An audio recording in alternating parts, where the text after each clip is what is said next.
ભાવનગર શહેરના sport complex ખાતે mix martial art સ્પર્ધાનું આયોજન કરવામાં આવ્યું હતું, જેમાં દેશના અલગ અલગ ક્ષેત્રમાંથી ખેલાડીઓ ઉપસ્થિત રહ્યા હતા.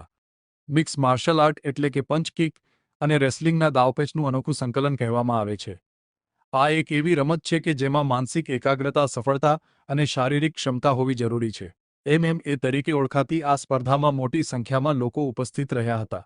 ભાવનગરના યુવરાજ જયવિરાજસિંહજી અને જિલ્લા પોલીસ વડા, મહાનગરપાલિકા કમિશનર સહિત મહાનુભાવોએ હાજરી આપી હતી.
ભાવનગરમાં પ્રથમવાર MMA એટલે કે મિક્સ્ડ માર્શલ આર્ટ્સની એક સ્પર્ધા યોજવામાં આવી હતી.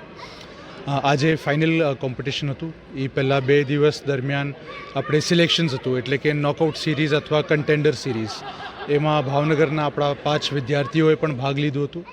અને મૂળ ઉદ્દેશ્ય અને મૂળ હેતુ એ છે કે મિક્સ્ડ માર્શલ આર્ટ્સમાં ભાવનગરના યુવાનો, ભાઈઓ અને બહેનો ભવિષ્યમાં કરાટેમાંથી, પહેલવાનીમાંથી, જુડો, રેસલિંગમાંથી આમાં આવે.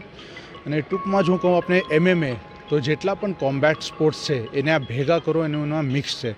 આપ કહી શકો એક પ્રકારથી જેમ આપ બોર્ડ ઉપર શતરંજ રમો છો એ જ રીતે આપના હ્યુમન બોડીનું એક શતરંજ છે. પંચ ક્યારે મારવાનું, કિક ક્યારે મારવાનું, રેસલિંગ ક્યારે કરવાનું. એ જ રીતે ભાવનગરના સાથી નગરજનોએ આમાં સહકાર પણ આપ્યું છે. ઈચ્છા એ છે કે આવતા વર્ષે કે 6 મહિના પછી જ્યારે પણ આનું હજી આવી એક સ્પર્ધા થાય તો ઓડિયન્સમાં પણ થોડું રસ વધે.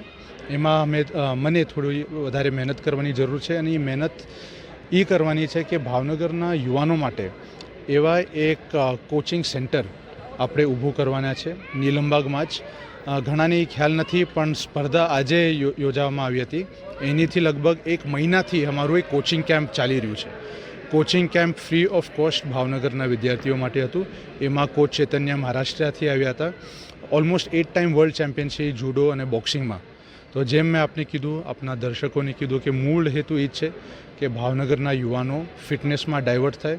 અને ખાસ કરીને એ મારા ભાઈઓથી કહીશ, જેટલા પણ ભાઈઓમાં અગ્રેશન છે, નેગેટિવ ઇમોશન્સ છે, વ્યસન પ્રત્યે આપ જાઓ છો, મારામારી કરો છો, એમાંથી ડાયવર્ટ થાવ. આપ જેમ જોઈ રહ્યા છો છેલ્લા 1 કલાકથી એકબીજાને મારવા માટે એક ઇન્કમ પણ મળે છે. ઓન અ લાઇટર નોટ હું એ જ કહેવા માગું છું કે divert your attention two something positive. અને ભવિષ્યમાં જે પણ કોચિંગ કેમ્પ અમે ભાવનગરમાં રાખશું, આપનું હાર્દિક આમંત્રણ અને હું આપને વેલકમ કરું છું. એ જ ઈચ્છા છે કે જેટલા યુવાનો આમાં આવે, આજથી 10-15 વર્ષ પછી જેમ આજે આપ કહી શકો કે ભાવનગર એક ક્રિકેટ, બાસ્કેટબોલ અને ટેબલ ટેનિસનું હબ છે, તો મને લાગે છે 5 થી 10 વર્ષની મહેનત લાગશે અને 10 વર્ષ પછી ભાવનગરનું એક ભારત દેશમાં એક અલગ સ્ટેન્ડ રહેશે MMAમાં. એ જ પ્રયત્ન છે.